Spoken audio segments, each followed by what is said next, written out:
மழை தொடர்பான அண்மை செய்தியை பார்க்கிறோம். காற்றழுத்த தாழ்வு மண்டலமாக வலுப்பெற்றதை அடுத்து தமிழகத்தில் இன்று இரவு முதல் கனமழை பெய்யும் என்று வானிலை ஆய்வு மையம் அறிவிப்பு வெளியிட்டிருக்கிறது. விவரங்களை செய்தியாளர் செலினா வழங்க கேட்கலாம். செலினா, தமிழகத்தில் இன்று இரவு முதல் கனமழை இருப்பதாக வானிலை ஆய்வு மையம் தெரிவித்திருக்கிறது. விவரங்கள் என்ன?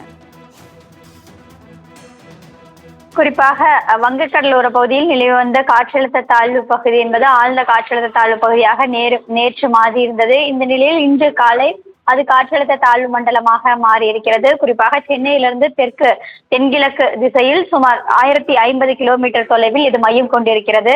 திரிகோணமலையிலிருந்து தென்கிழக்கே திசையில் 600 கிலோமீட்டர் தொலைவில் தற்பொழுது இந்த காற்றழுத்த தாழ்வு மண்டலம் என்பது நிலை கொண்டிருக்கக்கூடிய நிலையில் தமிழகத்தை பொறுத்தவரையிலும் அடுத்து வரக்கூடிய 4 நாட்களுக்கு கனமழைக்கு வாய்ப்பு இருக்கக்கூடும் என்று தெரிவித்திருக்கிறார்கள். குறிப்பாக இன்று இரவு தொடங்கி 26, 27, 28, 29 ஆகிய 4 தேதிகளில் கனமழைக்கு வாய்ப்புள்ளதாகவும் ஒரு சில மாவட்டங்களில் மிக கனமழைக்கும், ஒரு சில மாவட்டங்களை பொறுத்தவரையிலும் டெல்டா மாவட்டங்களை பொறுத்தவரையிலும் ஓரிரு இடங்களில் அதிகன மழைக்கான வாய்ப்பு இருக்கக்கூடும் என்றும் இந்திய வானிலை ஆய்வு மையம் தெரிவித்திருக்கிறது. குறிப்பாக தமிழ்நாட்டின் நாகப்பட்டினத்தில் இருந்து இந்த கடலோர மாவட்டங்களை பொறுத்தவரையிலும் காற்றழுத்த தாழ்வு மண்டலம் என்பது 880 கிலோமீட்டர் தொலைவில் நிலை கொண்டிருக்கிறது. புதுச்சேரியிலிருந்து தென்கிழக்கு திசையில் 980 கிலோமீட்டர் தொலைவில் நிலை கொண்டிருக்கக்கூடிய நிலையில் தான் இந்த மழைக்கான வாய்ப்பு இருக்கக்கூடும் என்றும் சென்னை வானிலை ஆய்வு மையம் தெரிவிக்கிறது. குறிப்பாக சென்னையை பொறுத்தவரையிலும் லேசானது முதல் மிதமான மழைக்கும் 27, 28 ஆகிய தேதிகளில் கனமழைக்கான வாய்ப்பு இருக்கக்கூடும் என்றும் வானிலை ஆய்வு மையம் எச்சரிக்கை விடுக்கப்பட்டிருக்கிறது.